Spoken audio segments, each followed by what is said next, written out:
Have you ever wondered if you could actually survive on just a few dollars for a full day in a big city? It's a question I've asked myself a lot. So today, we're putting it to the test. The mission is simple. Get through the next 24 hours with nothing but this. John holds up a single $10 bill to the camera, fanning it slightly. That's right, just $10. This has to cover all my food, my drinks, and any entertainment. No cheating, no dipping into other funds. Can it be done? Let's find out. The clock starts now.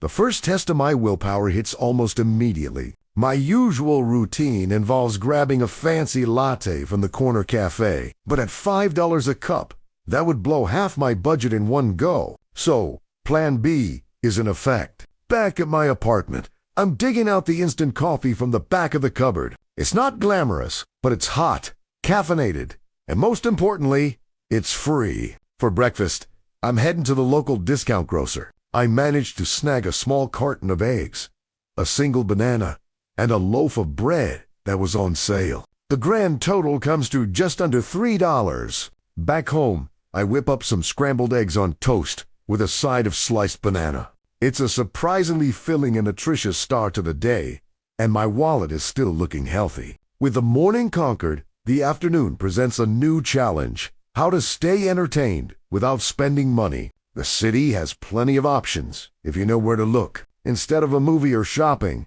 I decide to take advantage of the free public spaces. My first stop is the Central Park, where I spend a good hour just walking the trails and enjoying the sunshine. It's amazing how relaxing it can be to disconnect and just be outside. For lunch, I've packed a simple sandwich using the bread I bought this morning, along with some peanut butter I already had at home. I find a nice bench by the duck pond to eat. It feels much more satisfying than eating an overpriced meal in a crowded food court. After lunch, I head over to the city's Contemporary Art Gallery, which thankfully offers free admission on weekdays. I spend the next couple of hours wandering through the exhibits, feeling cultured and thrifty. As evening approaches, I'm feeling a real sense of accomplishment. The final hurdle is dinner. Eating out is completely out of the question, so it's back to my own kitchen. On my way home, I stop by the same discount store and use the last of my budget to buy a can of black beans, an onion,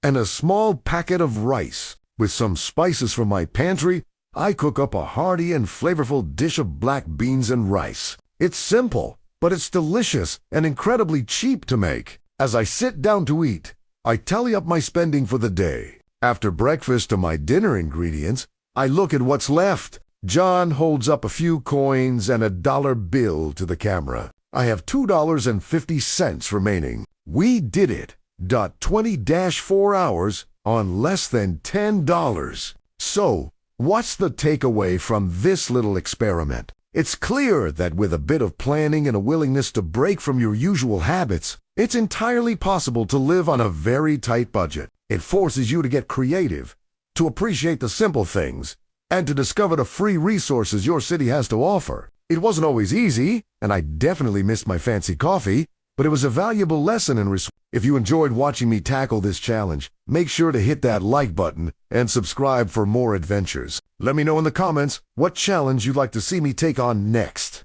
Until then, stay curious and keep exploring.